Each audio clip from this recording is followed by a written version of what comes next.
Welcome to Homestead Gardening in the Texas Gulf Coast. If you're familiar with my channel, you've already seen my Hügelkultur video where I built this entire mound last year. And you've probably already seen my video where I'm planting the mound throughout a 9-month period of time. You could see in that episode all of the different vegetables I was able to produce, all the different flowers, and I created a year-round experience until the end of the video where you saw that during our Houston drought over the summer, the mound started to collapse because of a lack of moisture. This is a decomposing mound. It's supposed to actively decompose, but without some moisture, that's extremely difficult to do. And because I like to be more hands-off with this section of the garden, I decided it was best to stop watering and let nature do its thing. Some of my plants survived that lack of watering in that drought, including what you see today, which is not much, but you're going to see my cool season crop, which I believe is collards. I'm not even sure. I threw these seeds out last year and forgot what I planted, but probably collards, possibly kale, is growing right now, grew through summer, through drought, and even my Indian blanket flower plant is looking amazing and already started blooming at the end of the season. It'll definitely bloom again in spring, and I've made sure to replant those seeds because it's so incredibly hardy. Everything else, like my roselle, which is tropical and only an annual plant, did eventually die in our first little cool snap of the season. But the mound itself was ready for repair around the beginning of December, which is when I began that process. I used all of those roselle pieces, which you're going to see in this video, to carefully weave through the mound without disturbing anything that was still left on the structure itself. Any little soil piece or logs that were there weren't disturbed. I was able to network in all of those roselle branches and repair my Hügelkultur mound without disassembling it. You're going to see in this episode the rebuild, and what's going to happen in the future is everything on this mound is going to be planted immediately with a cover crop. I chose purple top turnip, and I chose a bunch of spring blooming perennials and annual flowers that require some overwintering. They require cold weather in order to germinate. We're still very warm in Houston. We may not have success with that, which is why I chose the cover crop. And I mentioned in my first Hügelkultur video that cover crops are a great option, especially in the cool season, to make sure you have soil stabilization when you have this mound structure like this. I hope you enjoy this episode. If you have a Hügelkultur mound that is not collapsed, but it's really not decomposing for you and you're looking for a troubleshooting solution, it's likely that you just need to recharge it with some easier to decompose, nitrogen-rich or carbon-rich materials, leaves, grass clippings, or you can dump some of your bokashi bin leavings, anything that's going to be easy to put into that mound to recharge it, but not attract rodents into the mound because it could be a perfect home for them, would be a great option for you. So make sure that you're thinking through some of those issues and solutions. If you're not sure how to troubleshoot your particular problem, make sure you leave me a comment at the end of this episode.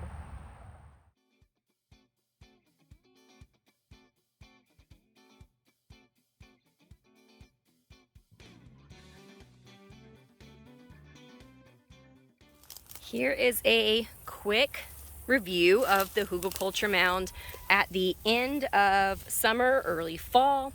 We are in October in Houston, and this mound began collapsing in July. I decided to harvest all my pumpkins, take everything out that was actually usable, leave whatever was left, which you can kind of see a smattering of weeds and plants. Some things look like they belong, some things don't look like they belong, and they don't, and let everything collapse, do its thing. We had late August rains, which was really functional. This allowed whatever was left, like this roselle, to get a nice watering. But since that tear down in July, I have not done anything. The only care this mound has received is the natural rain at the end of August, and we're already over a month from that rain, and look how good everything looks. I watered for the first time today just so that I could start pulling out some of these grassy weeds that definitely don't belong and I don't want seeding out, and I want to pull them out as easily as possible, and I thought maybe watering would help with that. Maybe I'm wrong. The things that really handled the heat and drought were the peanut plant. There is some sort of brassica here. I'm not 100% sure which one, but it's different from the one I'll show you later. and this roselle has just knocked it out of the park. Roselle is said to need full sun but daily watering. That is not true. This has not been watered in over a month, and look at the beautiful flower and calices it's putting on. It clearly does not need as much babysitting as what is said. Obviously, amaranth loves the drought conditions and the heat and is doing great. And this is a type of brassica. So brassica is just a family of plants that includes broccoli and kale. This is either a kale or a collard. I did not think I put kale on this mound. I thought they were southern collards, but there's a blue tint to this that makes me think it's maybe a kale instead.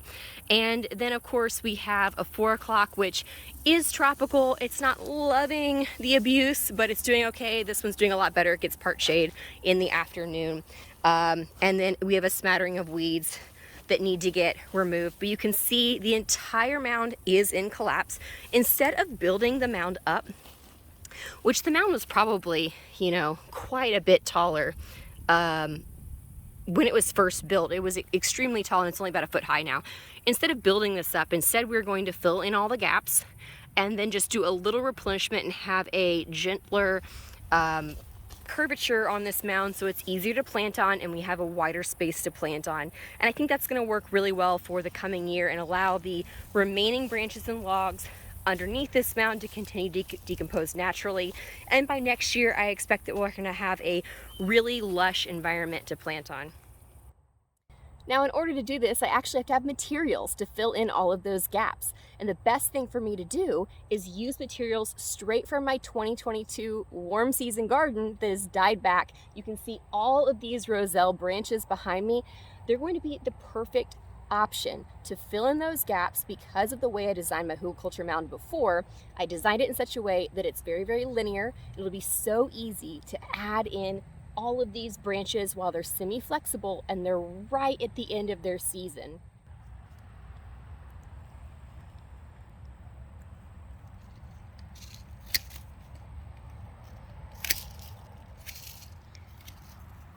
This is a really large trunk and it's going to be difficult to use the pruning saw on this.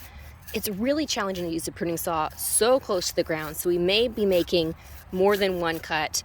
Usually when I use a pruning saw, I do not cut all the way from one side. I come back to the other side and cut from the back so it's a little bit easier on me and my saw doesn't get stuck, just like you would prune a tree. I've only used part of the roselle from the original garden, a little bit of the grass and vines that originally grew on the Hügelkultur mound over the summer, and those were kind of set aside to use as a topper for this period of time with the rebuild. So I've only used a little bit of the roselle and I filled in a ton of the sides to level this out a little bit more. And then I've used the linear branching on the logs, the linear structure on the logs from last year, which you can see these larger pieces are in this direction. And I just filled in with the same linear pattern with the roselle branches. And then on some of these gaps, they are much lower below the surface of not just the soil, but of the larger logs and branches holding this all together from last year. So I wove these branches into the interior of the entire mound. And you can see some of them are coming out the other side. Some of them you can see in the little holes. And so the mound is completely rebuilt from this point back and now just requires a soil and compost topper. And I'm still working on this little section, just making this a little bit smoother because these larger logs did not decompose quite as well. And then there are a few gaps down the way that need a little bit of filling, a little bit of leveling out, but this section down here is in a lot better shape because it was shadier throughout the summer, which means that the additional moisture content of this section actually helped it decompose a little bit longer than the very end, where it was in full sun and obviously collapsed and had a lot more fill in and trouble. So again, once everything is filled in, a layer of compost and soil we put on top and everything will be planted right away. So the second stage of rebuilding this Hügelkultur mound and repairing is building a barrier between all of the sticks and all of the potential gaps in the sticks that will let soil through. And the best way to do this is using a grass or a leaf layer. This is already dried, so grass that is already dried so it doesn't accidentally regrow when you put soil on top is great, or the leaves that are already dried is great as well. And then the next step is to cover with compost and soil. And this is just a quick older compost layer. It's not super beneficial because it's not a brand new layer of compost, but this can be recharged really, really easily through some additives. And as we move down this repaired mound, we have a few more spots where leaves have already been added and a few more spots where we just have the repair section, so you can easily see the difference between them. The rest of the mound has been covered up with leaves, and I went ahead and continued with as much cover up of soil compost mixture on the mound. This is the final layer before planting, because I wanted to get in as much as possible before we had rain last night. And I was able to get to about the halfway point, unfortunately no further, but I was able to also plant right away after that rain stopped this morning. And you can see those tiny little seeds are cover crop seeds. They are from the brassica family. They have that classic round shape. It is the cool season, so I do want to have cool season seeds and seeds that need cold stratification planted on this mound. Cold stratification is when you have a seed that needs cold temperatures in order to germinate. So by planting these in this case, December, this will give us at least 4 weeks, hopefully more, of cold weather. We're already starting out as a really warm winter, so the seed germination rate will be reduced for a lot of those cooler weather plants that need cold stratification. But in the meantime, all of this mound is planted with a cover crop that's going to germinate in 3 days, sometimes less. Purple top turnip is an awesome germination or quick germination cover crop seed, and that's the one I chose to give as much coverage as quickly as possible. And you can see all of those little seeds.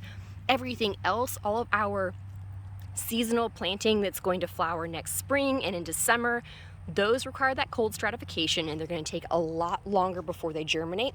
So that soil stabilization is going to be taken care of from our cover crop.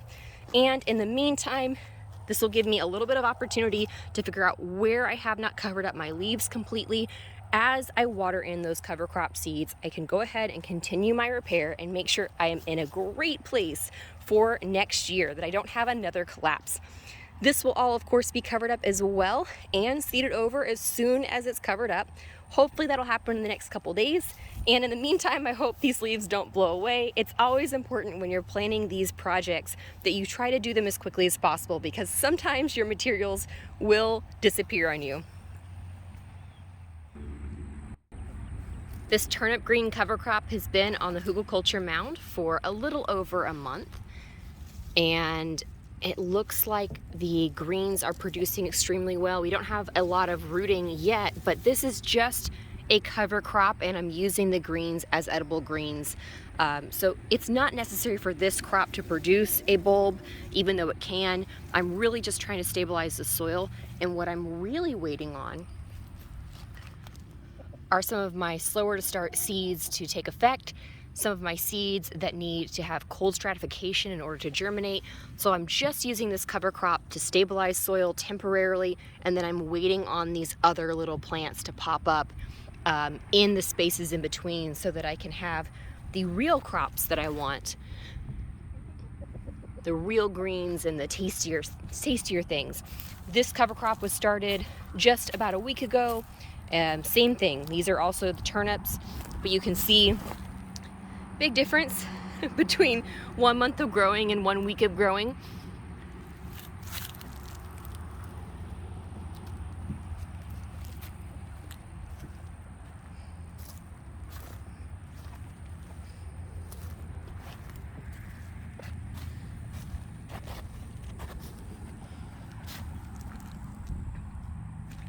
In all of these bare areas, what I'll probably do instead of redoing the cover crop, I know that I'm having in this case, this is a Swiss chard or a beet. I know I'm having these other seeds pop up, which is what I really, really want in this space. And so I want to give them some room. I don't want to overcrowd everything. There's a little carrot. But I'm also going to be interplanting and using companion planting strategies. I'm going to be interplanting with summer crops, with warm season crops very, very soon, in just 1 month from now. So instead of taking a lot of time trying to cover up this soil some more, I'm going to let these turnips grow, use the greens in soups and stews and use this as a real crop, but I need to remember what its real purpose is. It's not supposed to stay a long time and form a bulb. This is just a temporary measure to stabilize soil and prepare the soil, or make sure that the soil doesn't degrade, so that the real crops in between can have a really happy time on the mound. Thanks so much for watching today. I hope you enjoyed what you saw. I hope you learned a little something.